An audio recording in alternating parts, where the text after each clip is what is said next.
बरजी राम पुनि मोहि निहोरा। लक्ष्मण जी ने जरा कठोर शब्द कहे हैं। लक्ष्मण जी ने सुमंत्र जी से कह दिया था कि जाओ कह देना अपने राजा से कि उनके तो एक ही बेटा है, केवल भरत, बना दें उसे राजा, हम तो जंगल में ही अच्छे हैं। जब लक्ष्मण जी ने ऐसा कहा तो राम जी ने डांटते हुए कहा, लक्ष्मण अपने पिता के लिए ऐसे शब्दों का प्रयोग नहीं करना चाहिए, वो तुम्हारे पिता हैं। हाथ जोड़कर राम जी ने सुमंत्र जी से कहा कि लक्ष्मण बालक है, इसने जो कहा वो पिता को मत कहना, नहीं पिता को बड़ा दर्द होगा। पर सुमंत्र जी ने सारी बात कह दी कि लक्ष्मण जी ने आपके लिए कठोर शब्द कहे हैं। सुमंत्र जी समझ गए, क्यों ना कहे वो लक्ष्मण कठोर शब्द। हाँ ठीक ही तो कहता है। राम राम कह करके, राम राम कह करके दशरथ जी जमीन पर गिर पड़े। सारी रानियां वहां इकट्ठी हो गईं, राम नहीं आए ये सुनकर करे बिलाप सब रोवहि नारी। करे बिलाप सब रोवहि रानी। महाविपति किमि जाय बखानी। सुनि विलाप दुख हूँ दुख लागा। धीरज हूँ कर धीरज भागा। गोस्वामी तुलसीदास जी लिख रहे हैं कि जब दशरथ जी ने ये सुना कि राम लक्ष्मण सीता नहीं आए, रानियों ने ये सुना, कौशल्या सुमित्रा आदि रानियों ने सुना कि राम लक्ष्मण सीता नहीं आए, तो विलाप करने लगे। सारे नगरवासी रोने लगे। सारे नगरवासी रो रहे हैं, बच्चों से लेके बूढ़े तक रो रहे हैं। राम नहीं आए, क्या राम अब कभी नहीं आएंगे? क्या हम राम को देखने के लिए जिंदा रह पाएंगे? सारे लोग रो रहे हैं। गोस्वामी तुलसीदास जी कहते हैं कि अयोध्या में इतना दुख था, इतना दुख था कि उस दुख को देखकर दुख को भी दुख हुआ, दुख को भी दुख हुआ और सबका धीरज टूट गया। सब राम राम राम कहकर सब विलाप करने लगे।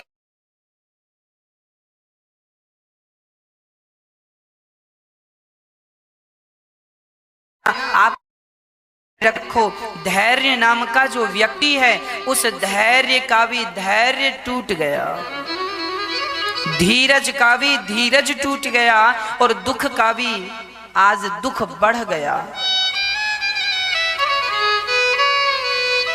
राजा रोने लगे, उनकी आंखें बंद हो गईं। धरे धीरजु उठी बैठे भुआलू।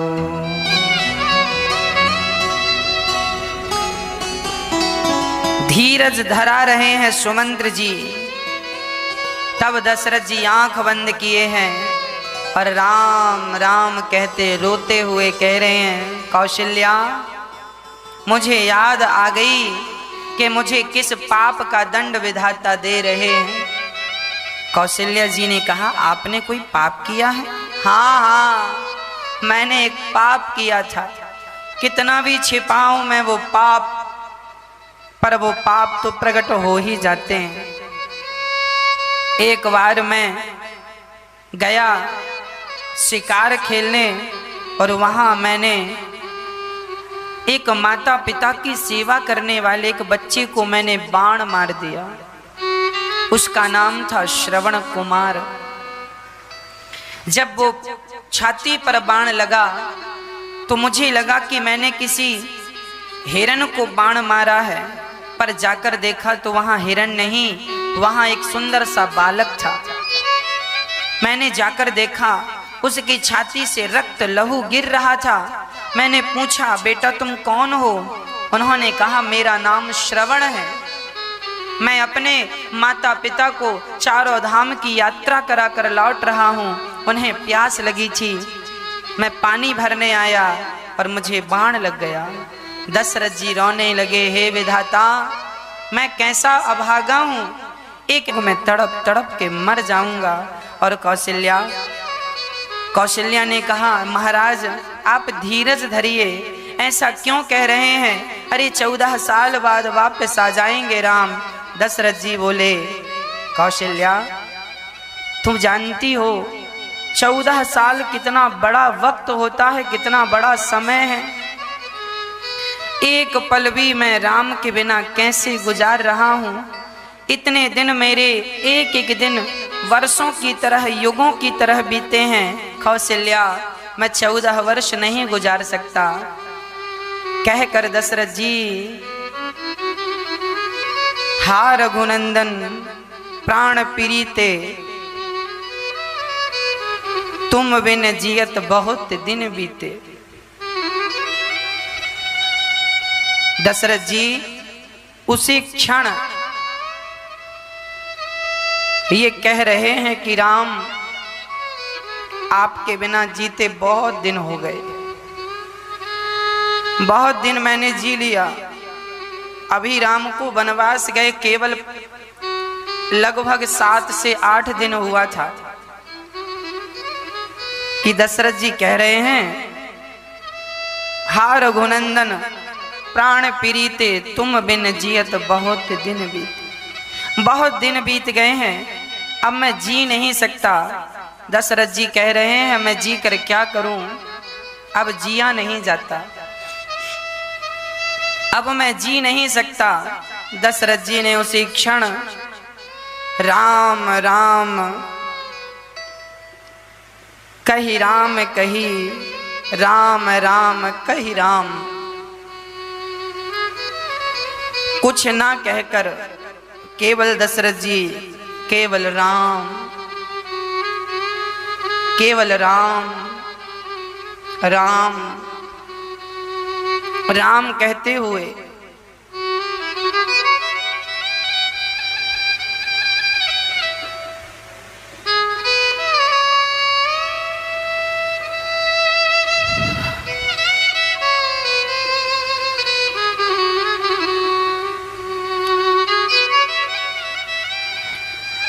दशरथ जी ने अपने प्राण त्याग दिए। राम राम कहते हुए दशरथ जी के प्राण निकल गए। गोस्वामी जी लिख रहे हैं,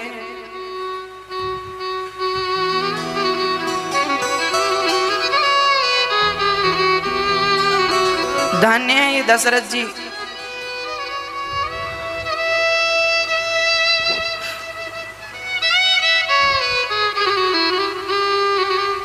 जिन्होंने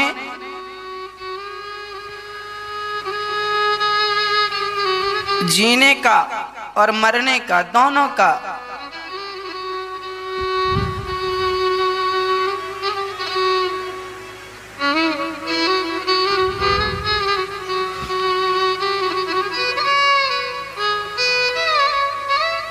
जीने और मरने दोनों का फल दशरथ जी ने पा लिया। धन्य है ये दशरथ जी।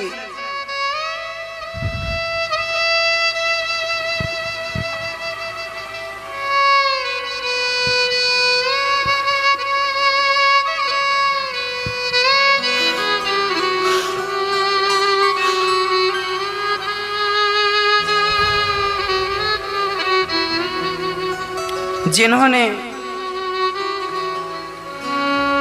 ये कहकर प्राण त्याग दिया,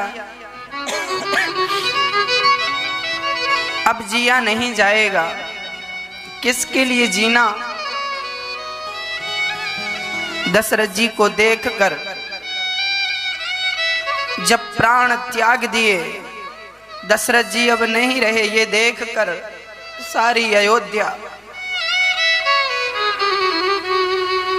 सारी नगरी, माँ कौशल्या, सुमित्रा माँ, सब चीख चीख कर रोने लगे।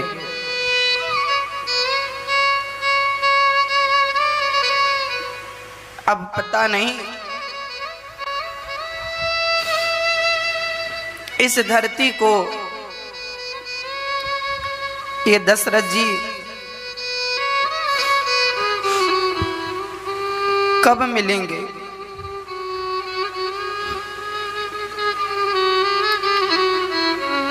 इस धरती पर दशरथ जी अब कब आएंगे।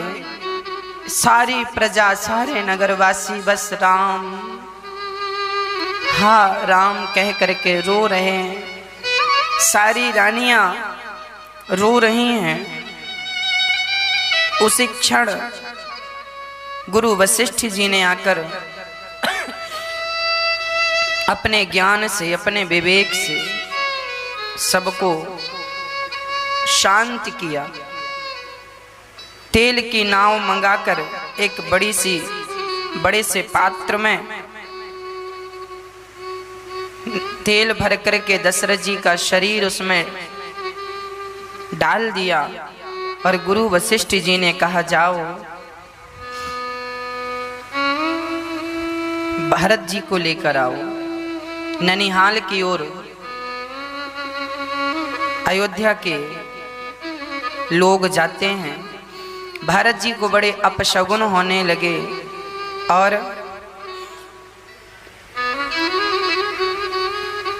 भरत जी को लेकर के चल रहे हैं। वायु के वेग से लोग पहुंचे हैं और भरत जी वायु के वेग से रथ पर बैठ करके पूछ रहे हैं कि अयोध्या में सब कुशल तो है, पर कोई कुछ कहने को तैयार नहीं, कोई कुछ बताने को तैयार नहीं। जब भरत जी अयोध्या आए तो पूरी अयोध्या बिल्कुल शांत थी। ऐसा लग रहा था कि अयोध्या में अब कोई रहता ही नहीं है। खाली सी अयोध्या थी, शांत सी अयोध्या थी। पता नहीं अयोध्या के लोग इतने शांत क्यों हैं। दशरथ जी के मन में हजार प्रश्न खड़े थे। चारों तरफ वो देख रहे हैं, कोई बात करने को तैयार नहीं है। तुरंत भरत जी अपनी माँ के पास चले गए, माँ कैकेयी के पास। कैकेयी के पास जैसे ही गए, कैकेयी हर्षित एहि भांति मनहु मुदित दब लाई किराती।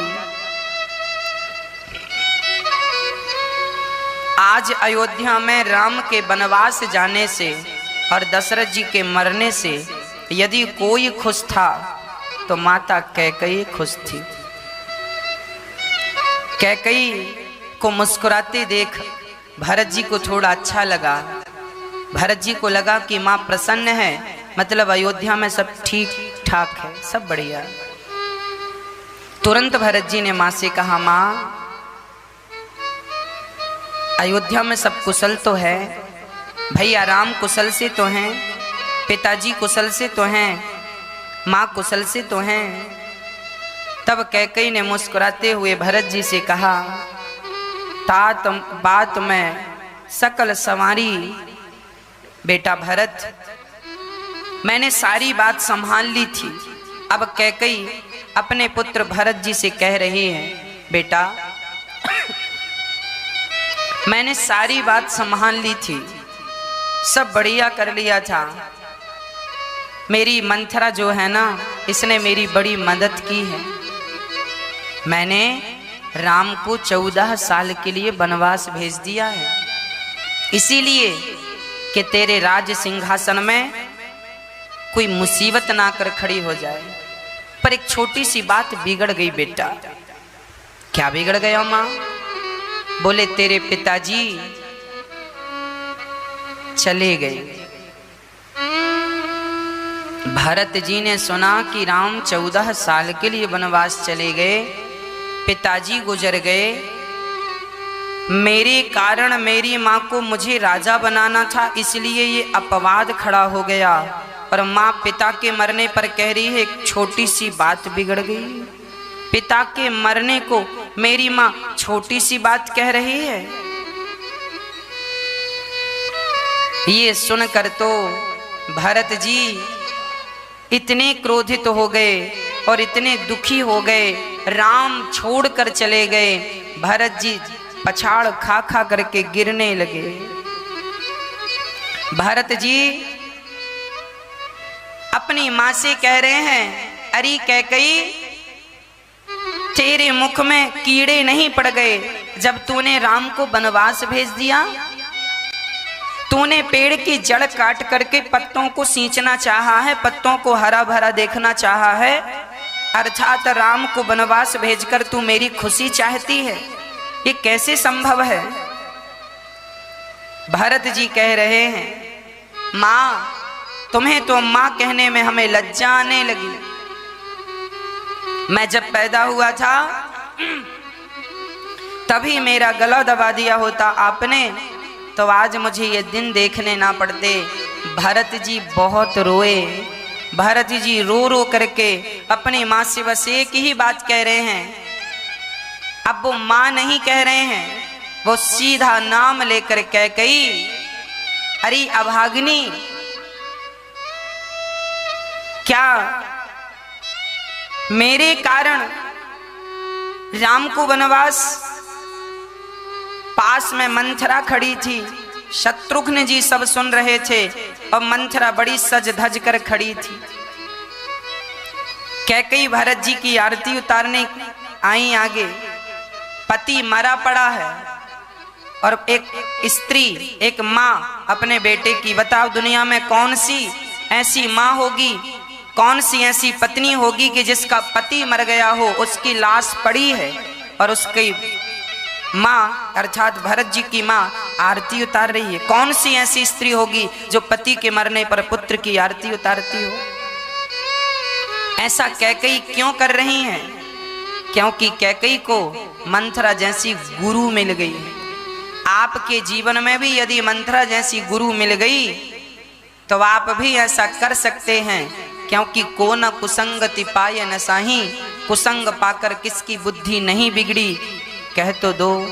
भरत जी शत्रुघ्न जी कुबड़ पर, मंथरा की कुबड़ पर एक लात मारते हैं और जब लात मारे तो कुबड़ पर ऐसा लात जमाया कि जाकर के दीवार से टकराई, उसका सिर फट गया, दांत टूट गए, रक्त से भीग गई मंथरा और तुरंत भरत जी वहां से निकलकर सीधा मां कौशल्या जी के पास चले गए। भरत जी रो रहे हैं।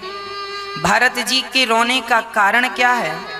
भरत जी सिर्फ इसीलिए रो रहे हैं कि ये पूरा जो विपत्ति का पहाड़ टूटा है, ये विपत्ति के पहाड़ का जिम्मेदार मैं हूं। मैं पैदा ना होता तो मेरी माँ को लोभ ना होता, और लोभ ना होता तो मेरी माँ राम को वनवास ना भेजती। भरत जी सोच रहे हैं, मेरी माँ ने मुझे जन्म देते ही मार क्यों नहीं दिया? अब भरत जी मन में सोच रहे होंगे, मेरी माँ कौशल्या क्या सोच रही होंगी? माँ के मन में शायद ये भाव ना हो कि शायद भरत ने ही अपनी माँ से ये कहा हो। तो भरत जी द्वार पर जाकर खड़े हो गए और कौशल्या माँ के सामने जाकर भरत जी खड़े खड़े गिर गए। खड़े थे, झुके नहीं, बैठे नहीं, खड़े खड़े माँ के चरणों में धड़ाम से गिर गए। भरत जी और माँ के चरणों को पकड़कर, कौशल्या के चरणों को पकड़कर रोने लगे। माँ ने तुरंत भरत को उठाया, कौशल्या माँ ने, और उठाकर भरत जी को अपनी गोद पर लिटा लिया, सिर पर हाथ फेरने लगे। माँ के आंसुओं ने भरत जी का सिर गीला कर दिया। भरत जी ने हाथ जोड़कर कहा, माँ मैं बहुत बड़ा अपराधी हूँ। हे माँ, मैंने आपका दिल दुखाया है, मैंने भैया को वनवास भेज दिया, मैं ही इस फसाद की जड़ हूं माँ, मुझे दंड मिलना चाहिए। माँ, मैं अपने आप को दंड देना चाहता हूं। माँ, इस धरती में जो पाप माता पिता और पुत्र को मारने से लगते हैं, जो पाप माता पिता और पुत्र को मारने से लगता है, वही पाप भरत जी कहते हैं माँ मुझे लग जाए।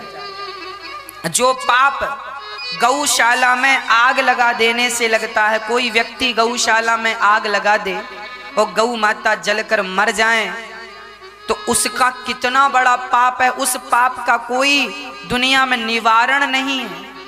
ब्राह्मणों के घर में आग लगाकर जिंदा ब्राह्मण को मार डालना, किसी के घर में आग लगाकर जिंदा व्यक्ति को मार डालना, माँ ये जो बड़े बड़े पाप हैं, ये सारे पाप मेरे सिर पर आ जाएं और मुझे भोगना पड़े। माँ, मैं इन सब पापों को भोगने को तैयार हूं माँ। बच्चों की हत्या करने का, स्त्री की हत्या करने का जो पाप है, भरत जी कह रहे हैं माँ वो मेरे सिर पर आ जाए। अब मैं तो पापी हो गया हूँ, अब मैं इस पाप का ऋण कब चुकाऊंगा, कैसे चुकाऊंगा। हे माँ, मैं घोर नरक में जाऊं और सदा नरक में ही रहूं। माँ, मैं बड़ा अपराधी हूँ, मैं बड़ा पापी हूँ। ऐसा जब भरत जी ने कहा तो माँ कौशल्या ने कहा बेटा तुम इतना शोक क्यों करते हो। बेटा भरत इतना शोक ना करो, बेटा भरत इतना ना रो। भरत जी को हृदय से लगाती हुई माँ कौशल्या आंसू पोंछती हुई भरत जी के सिर को सूंघती हुई और माँ रोती जा रही है, रोती जा रही है और समझाती जा रही है बेटा तुम्हें जानती हूँ मैं जानती हूँ कि मेरे भरत के अंदर, मेरे भरत के हृदय में इतना सा भी कपट नहीं है। बेटा मैं तुम्हें जानती हूँ। कौशल्या माँ को पता था कि भरत के अंदर इतना सा भी कपट नहीं है, पर भरत जी अब अपने आप को कैसे पेश करें कि माँ इसमें मेरा कोई कसूर नहीं था। पता नहीं कैकेयी की कैसी बुद्धि बिगड़ गई। जब रोने लगे ना भरत जी तो श्री गुरु वशिष्ठ जी आ गए और बहुत प्रकार से भरत को समझाया, हृदय से लगाया। और जानते हैं गुरु वशिष्ठ जी ने क्या समझाया। गुरु जी ने कहा सुना हूँ भरत, सुना हूँ भरत भावी प्रबल, बिलख कहूँ मुनिनाथ, हानि लाभ जीवन मरण, यस अपयस बेधि हाथ। गुरु वशिष्ठ जी कह रहे हैं सुना हूं भरत भावी प्रबल, बिलख कहूं।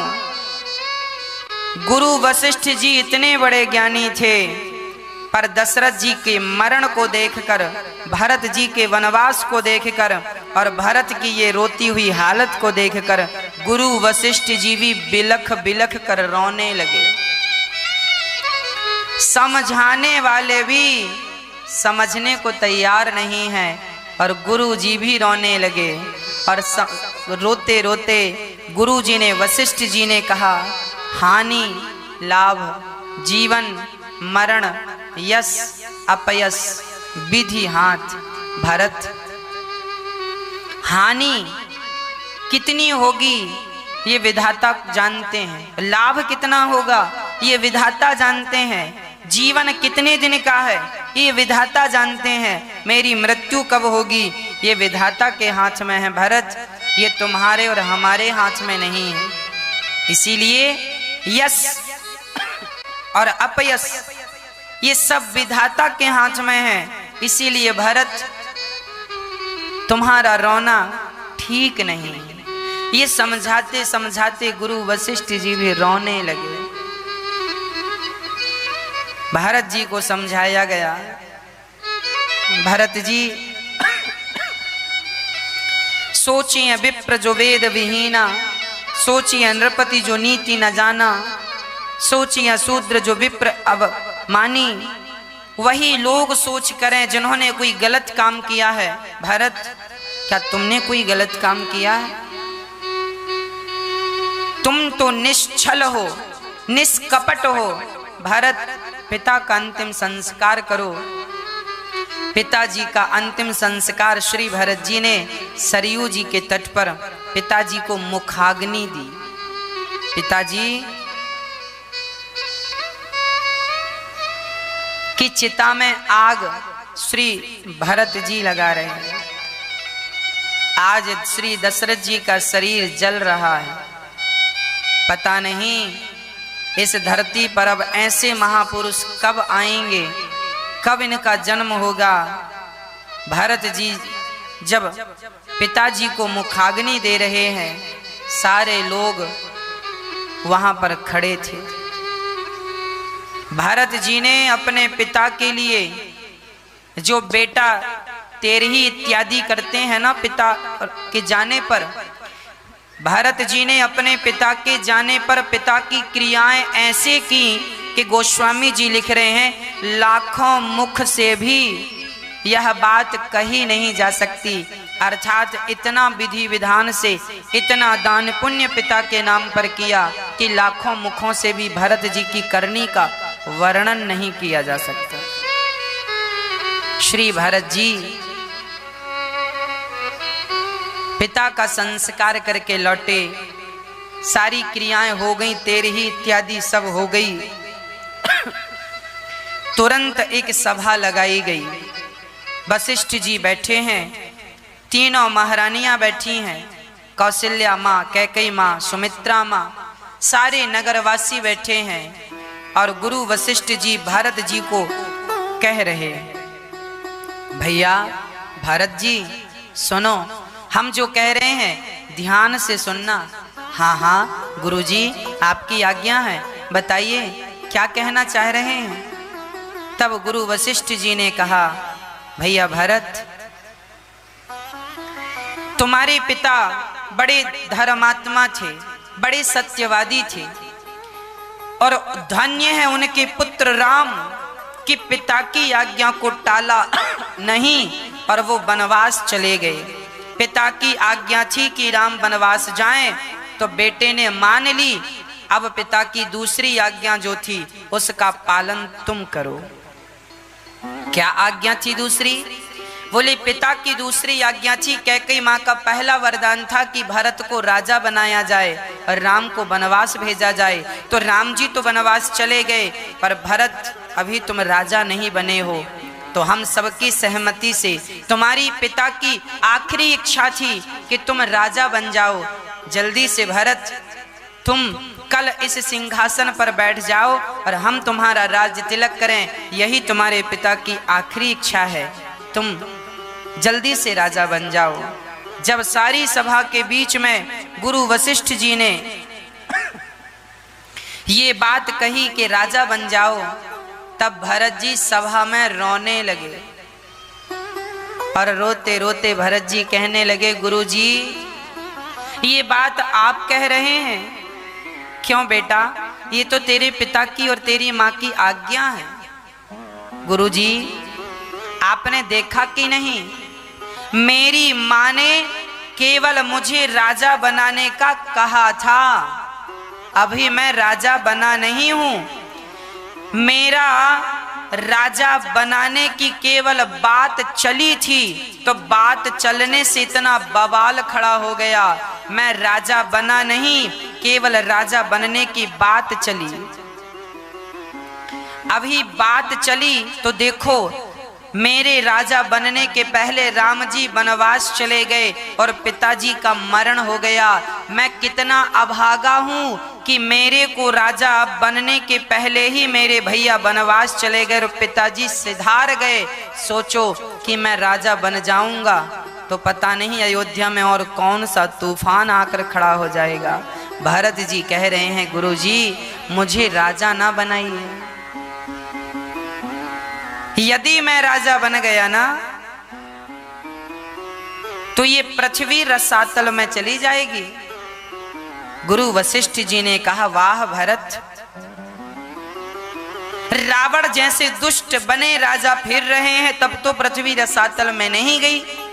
हिरण्याक्ष हिरण्यकश्यपु जैसे दुष्ट पृथ्वी पर राज्य करने आए तब तो पृथ्वी रसातल पर नहीं गई। और तुम जैसा भक्त, तुम जैसा भैया यदि राजा बन जाएगा तो क्या पृथ्वी रसातल पर चली जाएगी। तब भरत जी ने एक सुंदर सी बात कह दी, गुरुजी एक बात कहूं? हाँ हाँ कहो। गुरुजी वो लोग दुष्ट हैं, जन्म से ही दुष्ट हैं वो लोग, और यदि मुझ जैसे लोग भी अपने भाई को वनवास भेजकर भाई की संपत्ति पर कब्जा करके बैठ जाएंगे तो बताओ ये पृथ्वी फिर किसके बल से टिकेगी। अरे धर्मात्माओं के बल से ही तो पृथ्वी टिकी हुई है, धर्मात्माओं के बल से ही तो पृथ्वी टिकी हुई है। और आप जिन पर पूर्ण विश्वास करते हैं कि ये व्यक्ति धर्मात्मा है और वही धर्मात्मा व्यक्ति जब अधर्म करता है तो करोड़ों लोगों का विश्वास टूट जाता है। जिन पर आपका विश्वास था कि ये व्यक्ति धर्मात्मा है और वही अधर्म करे तो आपका धर्म के प्रति विश्वास कमजोर पड़ जाता है। ये पृथ्वी उसी क्षण रसातल में चली जाएगी जिस क्षण आप मेरा राज्य तिलक कर देंगे। भक्तों, भरत जी कह रहे हैं एक जंगल में एक धोबी गधे को लेकर के गया, गधे को चराने के लिए गया। तभी उसे एक चमकता हुआ बड़ा सा पत्थर मिल गया, और जब पत्थर मिला तो चमकता हुआ पत्थर धोबी लेकर आया और उसे अपने गधे के गले में डाल दिया। गधे को साबुन लगाए तो उसी पत्थर से घिस घिस के साफ करता। एक्चुअली वो पत्थर बहुत कीमती हीरा था, पर धोबी को पता नहीं था कि ये हीरा है। वो पत्थर समझ के गधे को साफ करता उसी पत्थर से। एक दिन वहां से एक जौहरी निकला और जौहरी की जब दृष्टि पड़ी तो जौहरी ने हीरे को देखकर पहचान लिया कि इसकी कीमत तो अनमोल है, कोई कीमत ही नहीं। तो उस जौहरी ने विचार किया कि यदि मैं धोबी से कह दूंगा कि ये अनमोल है तो ये इसके भाव ज्यादा बढ़ा देगा। इसीलिए धोबी ने, जौहरी ने चतुराई से कहा, क्यों धोबी, ये पत्थर जो तुम्हारा है ये हमें पसंद आ गया है, बड़ा अच्छा है, क्या 5 रुपए में दोगे? धोबी को लगा कि पत्थर के 5 रुपए मिल रहे हैं, तो पत्थर के 5 रुपए मिल रहे हैं, ये सोचकर धोबी ने वो पत्थर जौहरी के हाथ में रख दिया। धोबी को लगा पत्थर के 5 रुपए ठीक है, मैं तो जंगल से दूसरा ले आऊंगा। जैसे ही जौहरी के हाथ में वो हीरा दिया और धोबी तो वहां से चला गया। जैसे ही वो हीरा जौहरी के हाथ में आया वो हीरा टूट करके टुकड़े टुकड़े हो गया। तब जौहरी ने कहा, वाह रे हीरा, अभी तो गधे के गले में तुम पड़े थे, गधे में साबुन लगाकर तुमसे घिस रहा था धोबी, तब तो तुम टूटे नहीं, और आज हमने तुम्हें अपने हाथ में लिया तो तुम टूट गए। तब उस जौहरी से उस हीरे के टुकड़े ने कहा, उस हीरे ने कहा, जौहरी, अरे वो जो धोबी था ना वो तो जानता ही नहीं था कि मेरी कीमत क्या है, पर तुम्हें तो पता था ना कि मेरी कीमत अनमोल है, फिर भी तुमने मेरी कीमत 5 रुपए आंकी, 5 रुपए लगाई। अज्ञानी आदमी तो मुझे गधे के गले में डाल दे तो मैं प्रसन्न हूं, क्योंकि वो अज्ञानी है, वो मेरी कदर, मेरी कीमत नहीं जानता। पर तुम जैसे जानकार लोग भी जब मेरी कीमत कम आंकोगे तब तो मैं टूटकर पत्थर ही हो जाऊंगा ना, इसीलिए मैं टूट गया। उसी तरह भरत जी कह रहे हैं कि राम को जो लोग नहीं जानते वो तो माता कैकेयी है कि वनवास भेज दी हैं, और मैं भी राम को जानकर, जो राम को नहीं जानता, राम के बारे में नहीं समझता, वो व्यक्ति राम को गाली भी दे तो चलता है, क्योंकि वो राम के बारे में नहीं जानता। पर आप जैसे भारत के लोग जो राम को जानते हैं, राम को समझते हैं, आप राम नाम की महिमा जानते हैं, आप राम नाम को जानने वाले, राम को समझने वाले, यदि आप ही राम को नहीं समझेंगे, आप ही राम नाम की कद्र नहीं करेंगे, तो बताओ राम नाम ही वो हीरा है जो अनमोल है, जिसका कोई मूल्य नहीं है।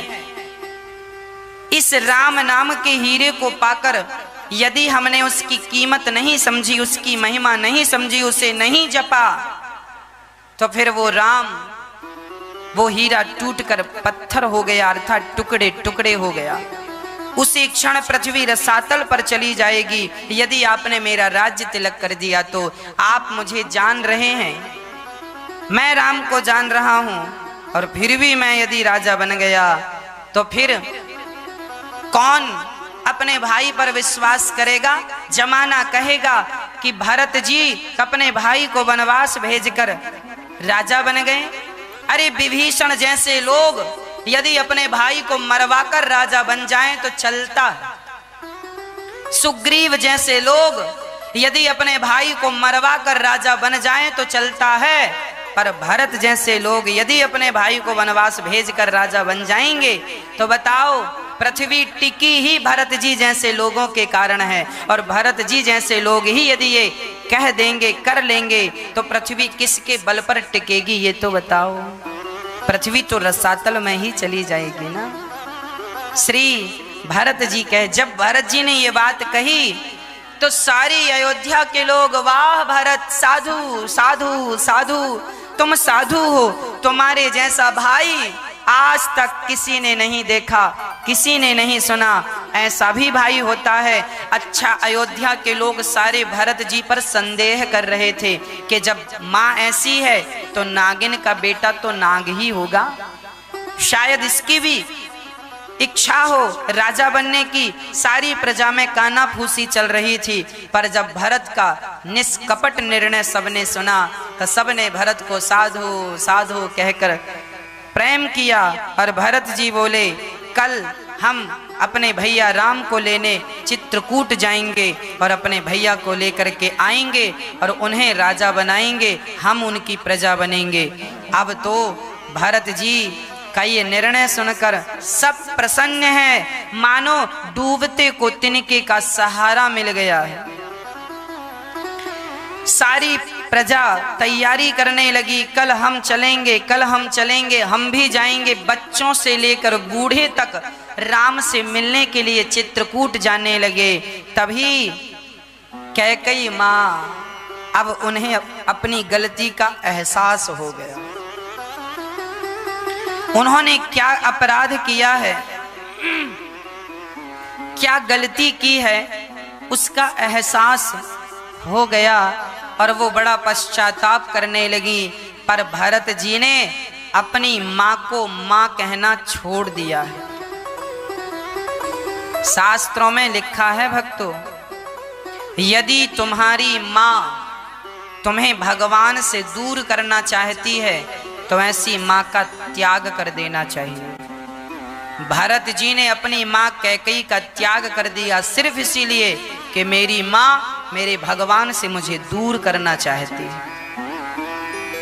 यदि माँ तुम्हें भगवान से दूर करना चाहती है, ऐसी माँ का त्याग कर देना चाहिए। भरत जी ने त्याग कर दिया।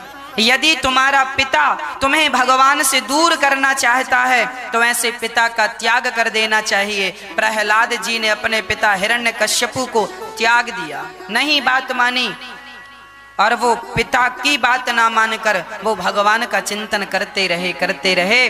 प्रहलाद जी ने अपने पिता का त्याग कर दिया। हाँ, अपने भाई का त्याग कर देना चाहिए। यदि भाई भगवान के बीच में बाधा बनकर खड़ा हो तो विभीषण ने अपने भाई का त्याग कर दिया। अपने पति का त्याग, यदि पति भगवान के बीच में बाधा बनकर खड़ा हो जाए तो ऐसे पति का त्याग, गोपियों ने पति का त्याग कर दिया। इसका अर्थ ये बिल्कुल नहीं है कि आप अपने पति का त्याग कर दें ना। गोपियों ने जो त्याग किया अपने पतियों का, तो वो गोपियां कोई सामान्य स्त्रियां नहीं थीं। वो गोपियां पूर्ण रूप से कृष्ण को ही अपना पति मान चुकी थीं। यदि पूर्ण रूप से तुम पति मान लो कृष्ण को, तो तुम्हें भी संसार छोड़ना नहीं पड़ेगा, संसार अपने आप छूट जाएगा। इस बात का कोई ये अर्थ ना लगा ले कि पति कथा में जाने से रोकता है तो चलो पति को छोड़ देते हैं। इसका ये अर्थ बिल्कुल नहीं है। पति परमेश्वर है, नारी का धर्म है पति की सेवा करना, परंतु यदि आपने पूर्ण रूप से भगवान को अपना मान लिया है तो फिर परमात्मा पति क्या, जमाना फिर रोकेगा कौन? फिर तो तुम भगवान के हो जाओगे। गोपियों ने अपने पति का त्याग कर दिया परमेश्वर के लिए। भक्तों, भगवान के बीच में यदि गुरु आ जाए, गुरु कहे कि भगवान का भजन ना करो, गुरु कहे कि मैं ही भगवान हूं, गुरु भगवान से मिलने में यदि बाधा है तो ऐसे गुरु का त्याग कर देना चाहिए। राजा बलि ने अपने गुरु शुक्राचार्य जी का त्याग कर दिया, प्रहलाद जी ने पिता का, भरत जी ने मां का, बलि ने गुरु का, विभीषण ने भाई का और गोपियों ने पति का त्याग किया है। क्यों? क्योंकि इन सब ने अपने भगवान को ही सर्वस्व माना है। माता रामो मत पिता रामचंद्र, स्वामी रामो मत सखा रामचंद्र, सर्वस्वम में रामचंद्रो दयालुर, नान्यम जाने नैव जाने न जाने। मैं राम के अतिरिक्त कुछ किसी को जानता ही नहीं, जो भगवान के सिवा किसी को नहीं जानता। ऐसे लोग यदि त्याग करें सबका तो ठीक है। उस स्थिति को यदि आप प्राप्त कर लें तो त्याग करना ठीक है, पर उस स्थिति को आपने प्राप्त नहीं किया और बीच में ही आपने त्याग करने का सोच लिया तो वो त्याग ठीक नहीं होगा। भरत जी सब तैयारियों में लगे हैं, पर भरत जी ने सीधा कह दिया कैकई को मैं लेकर नहीं जाऊंगा। कैकई ने सूचना पहुंचाई कि मैं भी चित्रकूट जाऊंगी, माफी मांगूंगी, मेरे से बड़ा अपराध हो गया। तब भरत जी ने सीधा इनकार कर दिया। कैकई माँ से कह देना मैं वनवास लेकर नहीं जाऊंगा। जब ये बात कौशल्या माँ को पता चली कि भरत कैकई को लेकर नहीं जाने वाला है तो कौशल्या माँ ने भरत को बुलाया, सिर पे हाथ रखा, पुचकारते हुए कहा, बेटा भरत तुमने क्या कहा है? कैकई को नहीं लेकर जाओगे? हाँ माँ, उस माँ ने आग लगाई है, उसी की लगाई आग है, अब वो यहाँ क्यों जाएगी? क्या करेगी जाकर? मैं लेकर नहीं जाऊंगा। तो कौशल्या माँ ने क्या कहा? कौशल्या माँ ने कहा भैया बेटा भरत, यदि कैकई नहीं गई ना तो ये कौशल्या भी चित्रकूट राम से मिलने नहीं जाएगी। वाह, धन्य है माता कौशल्या, धन्य है माँ का चरित्र। कौशल्या माँ ऐसी माँ है कि उनके बेटे को उनकी सौत ने वनवास भेज दिया, पर उसके प्रति इतना सा भी द्वेष, इतनी सी नफरत, इतनी सी घृणा नहीं है। माँ कौशल्या का मन कितना निर्मल था, सोच लो कि जिसने राम जैसे बेटे को वनवास भेज दिया और वो माँ कह रही है कि कौशल्या माँ की कैकई को नहीं ले जाओगे तो मैं नहीं जाऊंगी।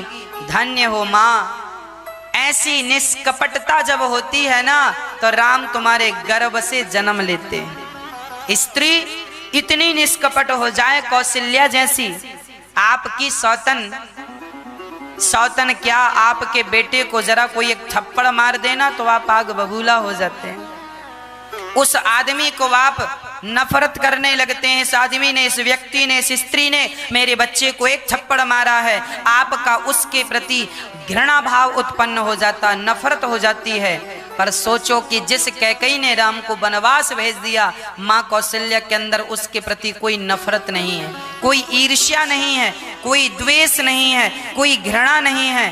धन्य है माँ कौशल्या, वही नारी पवित्र है जिसने अपने आप को ऐसा बना रखा है, नफरत, घृणा, द्वेष, कपट, ईर्ष्या, इन सारी बुराइयों को जो पीछे छोड़ चुकी है, ऐसी स्त्रियां ही एक दिन भगवान की मां बनने का सौभाग्य प्राप्त करती हैं। इसीलिए मैं सारी नारी जात से कहना चाहता हूं, आप भी अपने आप को निष्कपट बना लीजिएगा। एक ना एक दिन भगवान भी आपके गर्भ में से जन्म लेकर आपको पवित्र करने आएंगे। यदि आप भी कौशल्या की तरह हैं तो आपके भी बेटे राम जरूर बनेंगे। आपका भाव यशोदा की तरह है तो आपके भी पुत्र कृष्ण जरूर बनेंगे। बस वह प्रेम, यशोदा और कौशल्या ये कोई अलग स्त्रियां नहीं है। आप जो बैठी हो ना मेरी माँ, आप जैसी स्त्रियां ही वो थी। उन्होंने अपने आप को निष्कपट बना लिया, अपने आप को पवित्र कर लिया, और जब पवित्र, जरूरत से ज्यादा पवित्र कर लिया तो क्या हुआ, भगवान का मन भी उस माँ की ओर खिंच गया और भगवान उस माँ के गर्भ से प्रकट हो गए। आप भी यदि अपने जीते जी अपने आप को पवित्र कर लेती हो तो किसी न किसी कल्प में, किसी न किसी युग में, किसी न किसी अवतार में भगवान की लीलाएं नित्य हैं। किसी न किसी अवतार में भगवान जरूर आपको भी अपनी माँ का दर्जा देंगे, जरूर आपको अपनी माँ बनाएंगे, अपनी लीला में सम्मिलित कर लेंगे। भरत जी जब माँ का ये आदेश सुनते हैं तो भरत जी कभी अपनी माँ की आज्ञा का उल्लंघन नहीं करते। भरत जी तैयारियां कर रहे हैं, रथ सजाए गए, हाथी घोड़े सजाए गए, पालकियां सजाई गईं और सारी प्रजा सवेरे होते ही सारी प्रजा तैयार है, चलो चित्रकूट की ओर। सारे लोग चित्रकूट की ओर जाने लगे। अभी सारे लोग चित्रकूट की तरफ चल ही रहे थे कि भरत जी ने देखा अयोध्या के सारे लोग जाने लगे, सारी अयोध्या खाली हो गई। अब भरत जी को लगा कि सारी अयोध्या खाली हो जाएगी तो कल को कोई दूसरा राजा आक्रमण कर देगा और अयोध्या में कब्जा कर लिया तो। तब भरत जी ने अपने कुछ मंत्रियों को बुलाते हैं और उनसे कहते हैं, सुनो, आप लोग अयोध्या की सुरक्षा में रहना और अयोध्या पर निगरानी रखना। हम जा रहे हैं, कहीं हमारे जाने का कोई हमारा दुश्मन फायदा ना उठाकर अयोध्या में कब्जा ना कर ले। तभी किसी ने भरत जी से कहा कि जब तुम राम से मिलने जा रहे हो तो फिर अयोध्या की इतनी चिंता क्यों, चिंता किस बात की? तब भरत जी ने कहा, अयोध्या की चिंता इसलिए है कि ये संपत्ति मेरी नहीं है, ये अयोध्या की सारी संपत्ति मेरी नहीं है, पर ये संपत्ति राम की है, राम की है। संपत्ति सब राम की है, पर उस संपत्ति को संभालने के लिए परमात्मा ने हमें जो जिम्मेदारी दी है, हमें उस जिम्मेदारी का निर्वहन ईमानदारी से करना चाहिए। संपत्ति सब रघुपति के आही, जो बिनु जतन चलऊं तजिताही, तो परिणाम ना मोरी भलाई, पाप सिरो मणि साईं दुहाई। श्री गोस्वामी तुलसीदास जी लिख रहे हैं, भरत जी महाराज कह रहे हैं संपत्ति सब रघुपति के आही। संपत्ति सारी किसकी है? संपत्ति सारी भगवान की है। और हम कौन हैं? इस संपत्ति को संभालने वाले एक छोटे से जिम्मेदार व्यक्ति हैं। परमात्मा ने जिम्मेदारी, इसीलिए हम आपसे कहा करते हैं कि आप घर बनाओ, बच्चे हो, पत्नी हो, दुकान हो, फैक्ट्री हो, परिवार हो, सब हो तुम्हारे पास, पर तुम ये कभी ना समझना कि ये तुम्हारा है। सदा यही समझना कि सब कुछ भगवान का है और भगवान ने हमें एक छोटी सी जिम्मेदारी दे रखी है इस परिवार को सही समय पर संभालने की। एक बड़ी फैक्ट्री है, मैं उस फैक्ट्री का मालिक नहीं हूँ। आप ये भाव रखें कि फैक्ट्री के मालिक भगवान हैं और मैं तो एक छोटा सा कार्य करता हूँ जो ईमानदारी से इसे संभाल रहा हूँ। बच्चे मेरे नहीं हैं, सब राम जी के हैं। हम तो केवल उनके लिए 2 रोटी कमा करके उन्हें खिला करके उनके पाँव में खड़ा करके जो जिम्मेदारी है हमारी, हम तो सिर्फ जिम्मेदारी निभा रहे हैं। हम लोगों से गलतियां यह होती हैं कि हम अधिकार जमाने लगते हैं, ये मेरा है। जीवन में अपने आप को वैसे ही रखना चाहिए जैसे कीचड़ में कमल अपने आप को रखता है। सबके बीच में रहकर भी सबसे बिलग रहो, परे रहो, अर्थात अलग रहो। आप बताइए, आप में से घर कितने लोगों का खुद का घर है? आप लोग अपने घर में खुद के घर में हो कि किराए के घर में? बताओ आप लोग। मेरा प्रश्न है आप सबसे, आपका अपना खुद का घर है कि आप लोग किराए से